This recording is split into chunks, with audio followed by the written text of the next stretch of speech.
ሰላም የቻናሌ ቤተሰቦች እንኳን ወደ አግስት ቲዩብ በሰላም መጣችሁ። ዛሬ አራተኛውን የግስ ክፍል ይዤላችሁ መጥቻለሁ። ስለ አንቀጽ ወይም ስለ በእንግሊዘኛው ስለ ቴንስ አንዳንድ ሀሳቦችን የምናይ ይሆናል። እስከ ትምህርታችን ማብቂያ ድረስ አብራችሁ እንድትቆዩ በአክብሮት እጠይቃለሁ። አንቀጽ ወይም ረባሃ ግስ ወይም በእንግሊዘኛው ቴንስ አንቀጽ ብሂል ዘይትነገር በቀዳማይ በካልአይ በሳልሳይ ወበራብአይ ብሂል ውእቱ።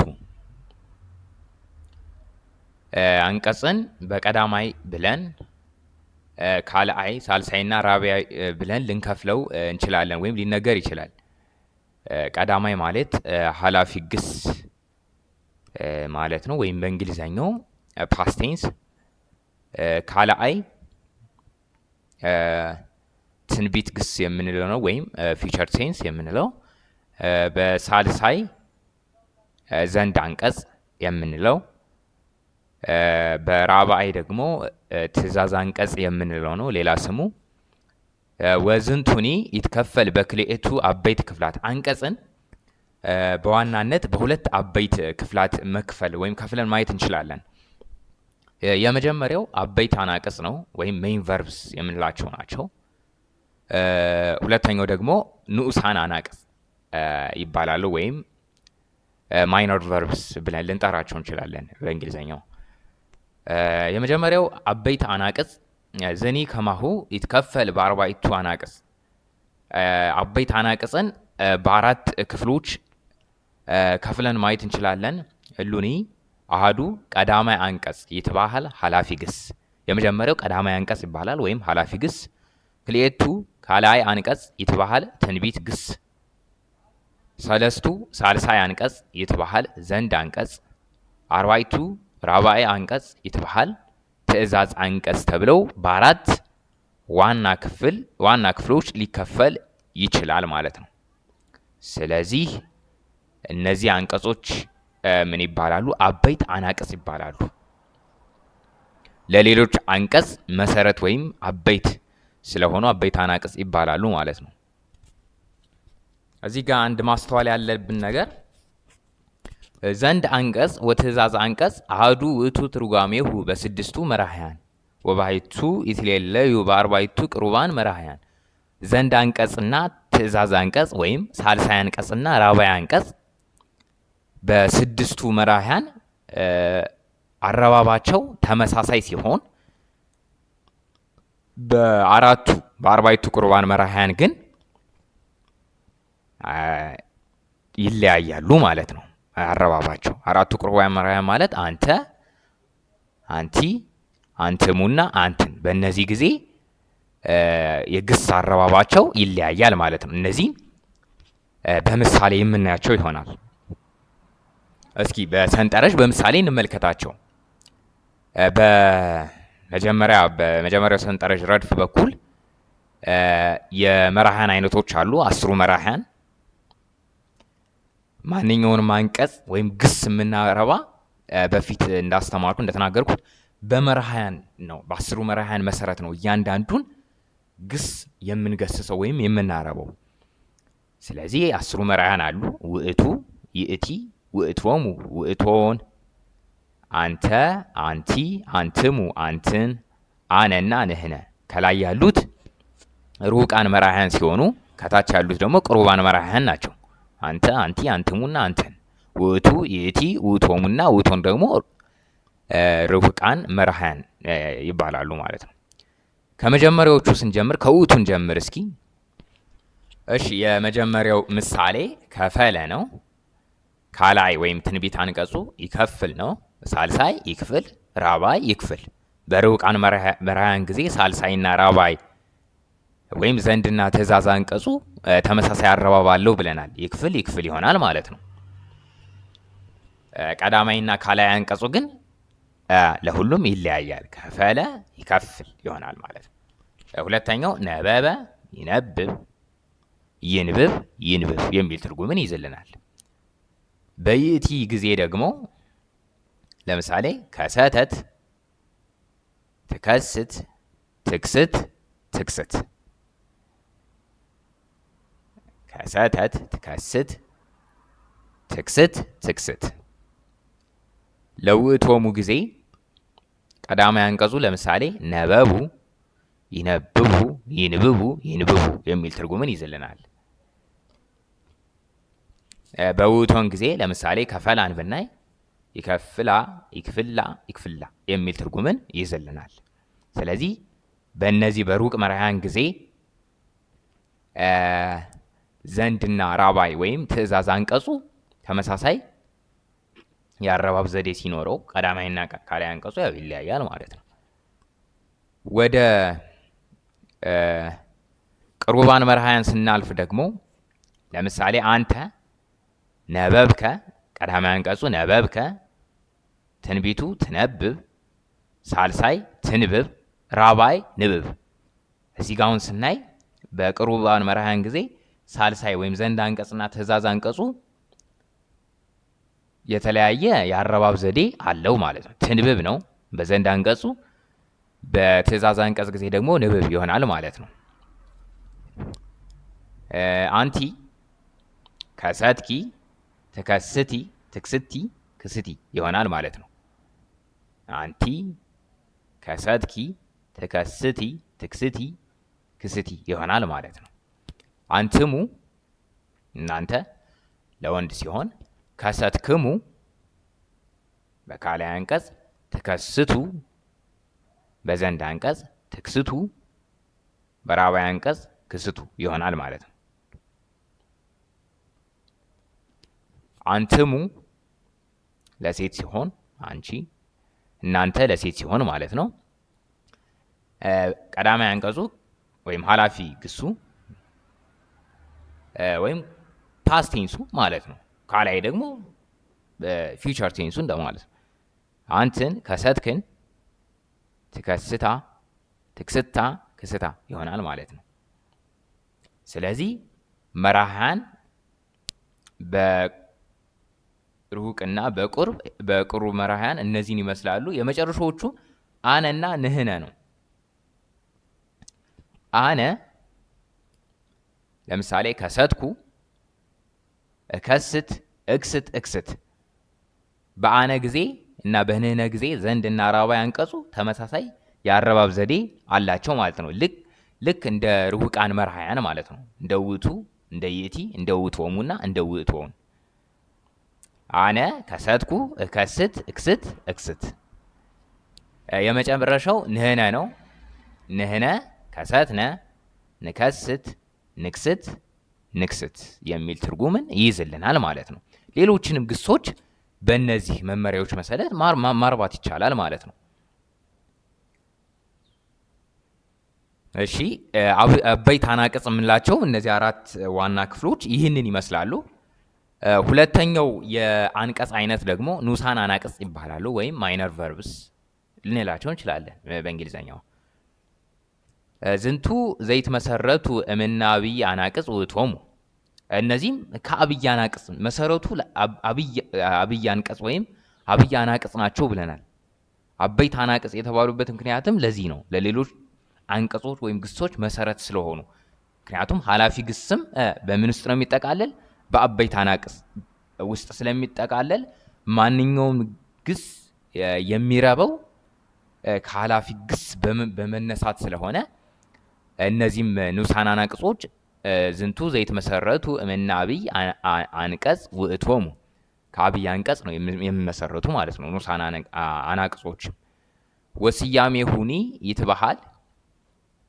ስያሜያቸውም አንደኛው አርዕስት ይባላል፣ ሁለተኛው ቦዛ አንቀጽ፣ ሶስተኛው ውስጠዘ ቅጽላት። ውስጠዘ ማለት ለምሳሌ ሁለት አይነት ውስጠዘ ቅጽላት አሉ። ሳልስ ውስጠዘ እና ሳድስ ውስጠዘ ተብለው በሁለት አይነት ክፍል ሊከፈሉ ይችላሉ። እነዚህን ሶስቱን ደግሞ አንድ ባንድ ለማየት እንሞክራለን። የመጀመሪያው አርዕስት ነው። ውእቱኒ ይትነገር በፍኖተ ክልኤቱ። ይህ በሁለት አይነት አነጋገር ሊነገር ይችላል። የመጀመሪያው ለእመ ይትመሰረት እምነ ቤተ ቀተለ ገብረ ሴመ ወብህለ አህዱ ውእቱ ፍኖቱ። በእነዚህ ቤቶች የሚጀምር አርእስት ከሆነ ለምሳሌ በግስ ክፍል አንድ ትምህርታችን ላይ 8ቱ አበይት አርእስቶች ወይም ግሶችን አይተናል አይደለ? የመጀመሪያው ቀተለ፣ ቀደሰ፣ ገብረ፣ ሴመ፣ ብህለ፣ ተንበለ እያል 8 አይነት አበይት ግሶችን አይተናል። ስለዚህ ወይም አርእስተ ግሶችን አይተናል። የመጀመሪያው በቀተለ፣ በገብረ፣ በሴመ እና በብህለ የሚጀምር አንቀጽ ወይም ግስ ከሆነ አንድ አይነት አርእስት የአርእስት አመሰራረት ይኖረዋል ማለት ነው። ለምሳሌ ቀተለ የሚለው አርእስቱ ቀቲል፣ ቀቲሎት ይሆናል። በአማርኛው መግደል ማለት ነው። ቀተለ ገደለ፣ ኃላፊ ግስ ነው። ገደለ ድርጊቱ ተፈጽሟል ማለት ነው። አርእስት ሲሆን ደግሞ ቀቲል፣ ቀቲሎት ይሆናል። መግደል ይሆናል ማለት ነው። ቀቲል፣ ቀቲሎት መግደል። ሁለተኛው ገብረ የገብረ ቤት ነው። ገብረ ሰራ ሲሆን ገቢር፣ ገቢሮት መስራት ይሆናል። ስለዚህ አመሰራረቱ ቀቲል፣ ቀቲሎት እና ገቢር፣ ገቢሮት አመሰራረቱ ተመሳሳይ ነው ማለት ነው። ሶስተኛው የሴመ በት ለምሳሌ ቆመ፣ ቀዊም፣ ቀዊሞት መቆም ይሆናል ማለት ነው። የብህለ ብህለ አለ ማለት ነው። ብህለ ብሂል፣ ብሂሎት ማለት የሚል ትርጉምን ይይዝልናል። ስለዚህ በእነዚህ በአራቱ አርእስት የሚጀምሩ ግሶች ወይም አንቀጾች አርእስታቸው ተመሳሳይ ቅርጽ አለው ማለት ነው፣ ወይም አመሰራረት አለው ማለት ነው። ወደ ለ ስንሄድ ደግሞ ሁለተኛው አነጋገር ደግሞ ለእመይት መሰረት አርእስት እምነ ቤቱ ዘኮነ ቀደሰ ተንበለ ወባረከ ይትነገር በከመ ታይቱ ዋሃዱ ውእቱ ፍኖቱ።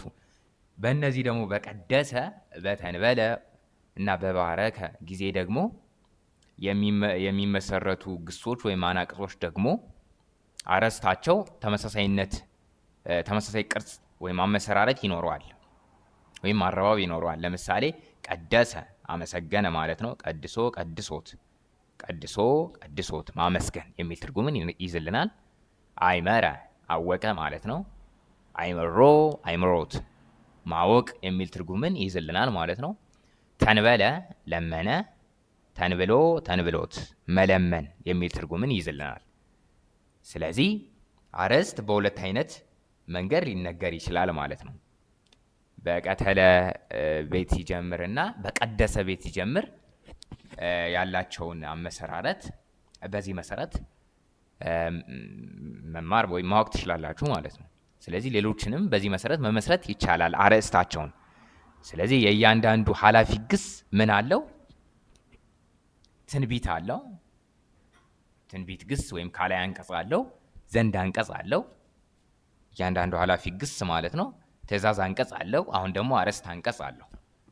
ስለዚህ በዚህ መሰረት ከአርእስት አንቀጽ መመስረት ትችላላችሁ። ሁለተኛው ንዑስ አንቀጽ ማን ነው? ቦዛ አንቀጽ ይባላል።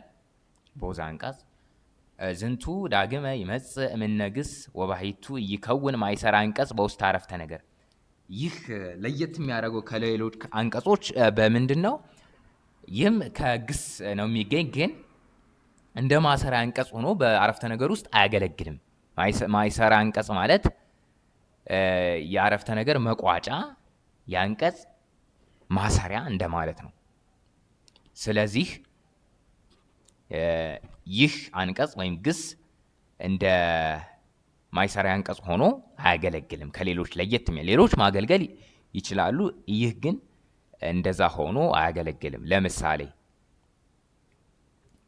ቀተለን ብናይ ቀቲሎ፣ ቀተለ ማለት ገደለ ነው። ቀቲሎ ገድሎ ተንጠልጥሎ ነው የቀረ እንጂ እንደ ማሰሪያ አንቀጽ ሆኖ አያገለግልም። ለምሳሌ ነበረ ተቀመጠ፣ ነቢሮ ተቀምጦ፣ ከዛ የሆነ ድርጊት ይከተለዋል ማለት ነው። ከሰተ ገለጠ፣ ከሲቶ ገልጦ፣ ለምሳሌ ገልጦ አነበበ የሚል ግስ ወይም ማሰሪያ አንቀጽ ያስፈልገዋል ማለት ነው እንጂ ራሱን ችሎ እንደ ማሰሪያ አንቀጽ አያገለግልም። እንደዚህ አይነት አንቀጾች ምን ይባላሉ? ቦዛ አንቀጽ ይባላሉ። ቀቲሎ፣ ነቢሮ፣ ከሲቶ፣ ተንብሎ እያለ ባረኮ ያለ ቀድሶ እና ሌሎችንም ግሶችን በዚህ መሰረት ቦዛ አንቀጻቸውን ማርባት ይቻላል ማለት ነው። ደግሞ ውስጠ ዘ አንቀጽ የምንለው ነው። ዝንቱ ይትከፈል ዳግመ በክልኤቱ አንቀጽ በብሂል ሳድስ ውስጠ ዘ ወሳልስ ውስጠ ዘ ሀ ሳልስ ውስጠ ዘ አንቀጽ ዝንቱ ይትነገረ በብዙህ ወበዋህድ ሳልስ የተባለበት ሳልስ ፊደልን በውስጡ ይዛል። ለምሳሌ ዋህድ እና በዋህድ እና በብዙ ወይም በነጠላ እና በብዙ ሊነገር ይችላል። ለምሳሌ ቀታሊ ገዳይ ማለት ነው። ሊ ለምሳሌ ሳልስ ፊደል ነች። ገባሪ፣ ከሳቲ፣ ቀዳሲ እያል ብንቀጥል እነዚህ እንደዚህ አይነት አንቀጾች ምን ይባላሉ? ሳልስ ውስጠ ዘ አንቀጽ ይባላሉ ማለት ነው። በውስጣቸው ሳልስ ፊደላትን የያዙ አንቀጾች።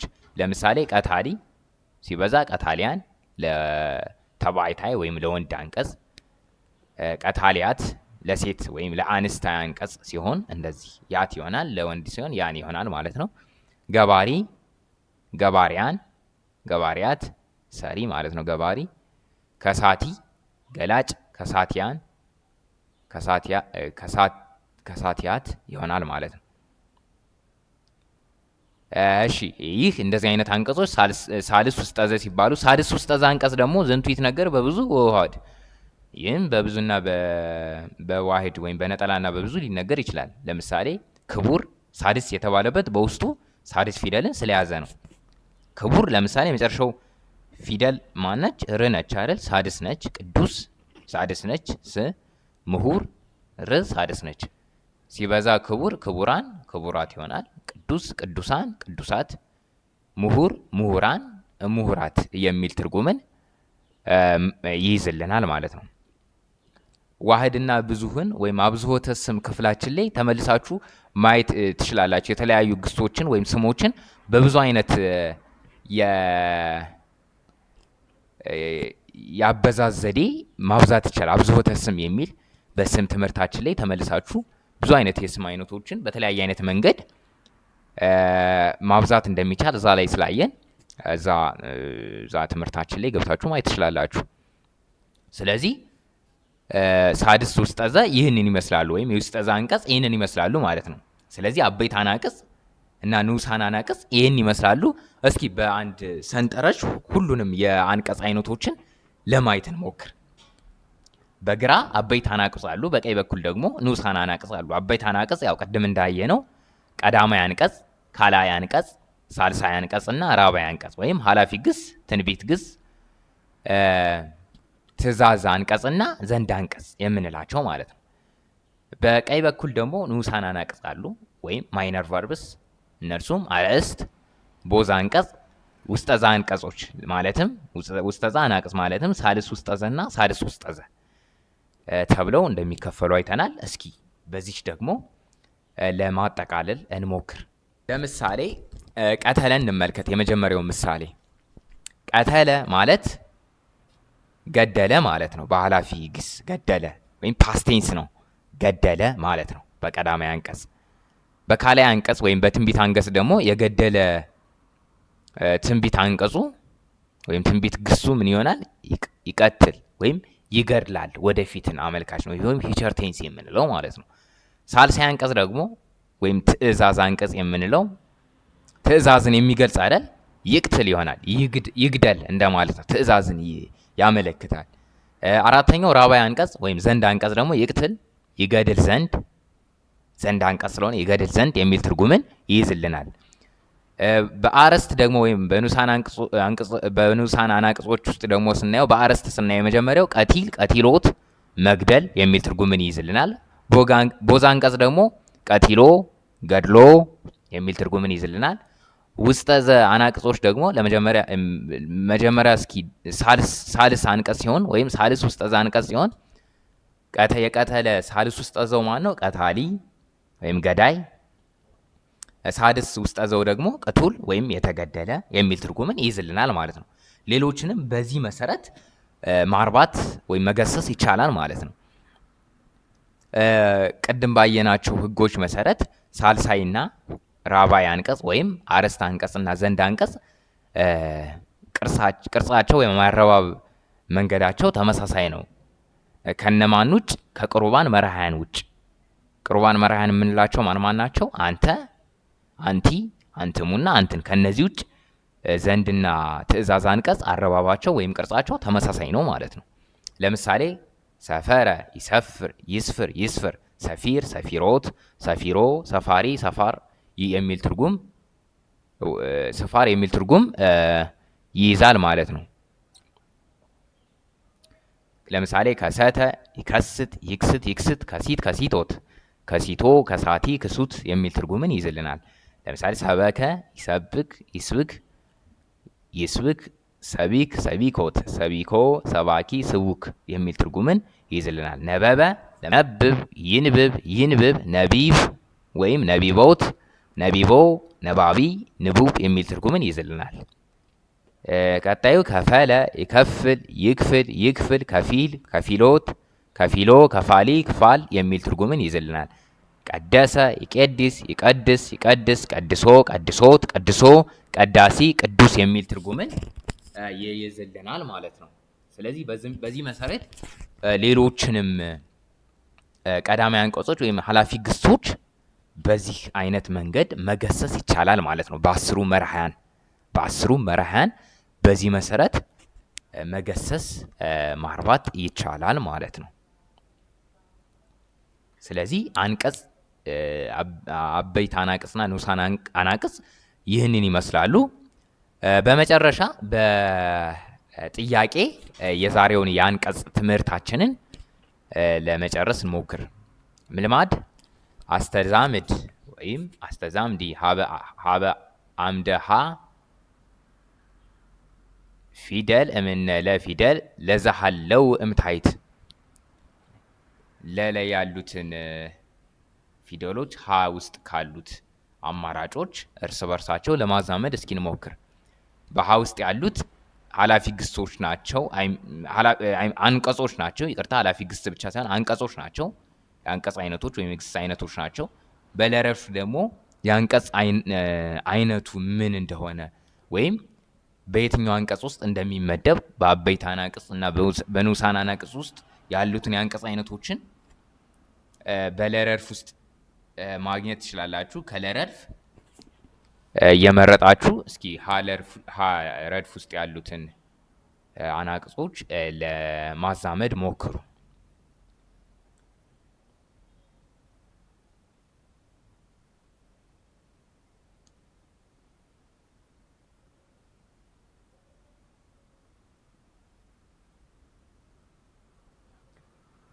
እሺ ወደ መልሳችን ስናልፍ ገብረ